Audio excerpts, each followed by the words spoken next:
ভাইয়া টাকা তো চলবে না। কেন ভাই, কি সমস্যা? টাকাটা ছিঁড়া যায়। টাকাটা তো ছিঁড়া ভাই, এই টাকা তো চলবে না। এটা ছিঁড়া চেঞ্জ করে দেন। ছিঁড়া দেখে চলবে না, এই টাকা চলবো না, এটা চেঞ্জ করে দেন। টাকাটা কে বানাইছে? ইয়ার সরকার বানাইছে। তো সরকার কি টাকার গায়ে লিখে দিচ্ছে যে টাকাটা চলবে না? ভাই আমি আপনার সাথে গ্যাঞ্জাম করতে চাই না, টাকা চলবো না, আপনি এখান থেকে যান। ভাই 10টা সিঙ্গারা দিন। ভাই এই টাকা চলবো না, এটা চেঞ্জ করে দেন।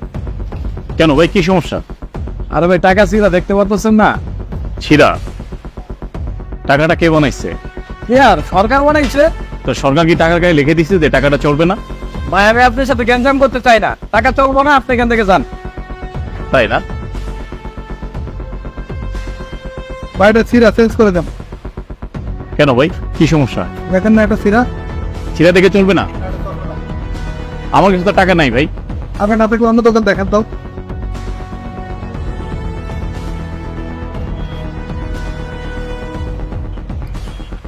একশো টাকা রিচার্জ দিয়েন তো। টাকাটা তো ছিঁড়া ভাই, এই টাকা তো চলবে না। তো নাই। না থাকলে কিছু করার নাই ভাই, আমি দিতে পারবো না এটা।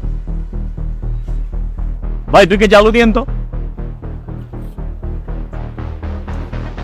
ভাইয়া টাকা তো চলবে না। কেন ভাই, কি সমস্যা? টাকাটা ছিঁড়া যায়।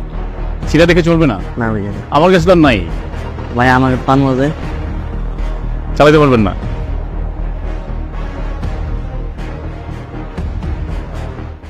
আপনারা তো দেখেছেন এই 100 টাকার ছিঁড়া নোটটি নিয়ে আমি বহু দোকানে গিয়েছি, সবাই আমাকে ফেরত দিয়ে দিয়েছে, টাকাটা চলবে না। এখন আমার প্রশ্ন হলো, টাকার গায়ে কি সরকার লিখে দিয়েছে এই টাকাটা যে চলবে না? আমরা সাধারণ জনগণ যার যার জায়গা থেকে একজন সরকার হয়ে টাকাটা অচল করে দিচ্ছি। এই টাকাগুলো আমরা চাইলেই, প্রত্যেকটা মানুষ যদি চাই যে টাকাগুলো আমরা চালিয়ে নিব, আমরা কিন্তু চালিয়ে নিয়ে যেতে পারি। কেন আমরা অপচয় করছি?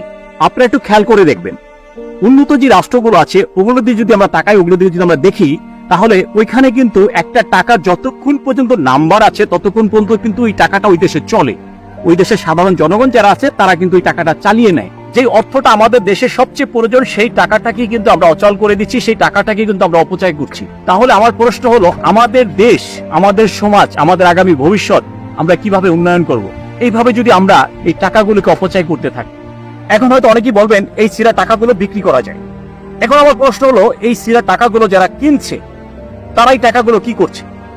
এখানে কোনো সিন্ডিকেট চলছে না তো? আবার বর্তমানে যারা রাষ্ট্র পরিচালনা করছেন আমি তাদেরকে বিনয় অনুরোধ করছি এই বিষয়গুলো নিয়ে একটু আপনারা কথা বলবেন, কারণ একটা টাকা ছিঁড়ে গেলে আমরা সাধারণ মানুষ অচল করে দিই। এই টাকাটা তৈরি করতে অনেক খরচ হয়েছে। ভিডিওটি যদি ভালো লেগে থাকে অবশ্যই শেয়ার করে দিবেন, সবাইকে দেখার সুযোগ করে দিবেন। সবাই ভালো থাকবেন, সুস্থ থাকবেন। আসসালামু আলাইকুম।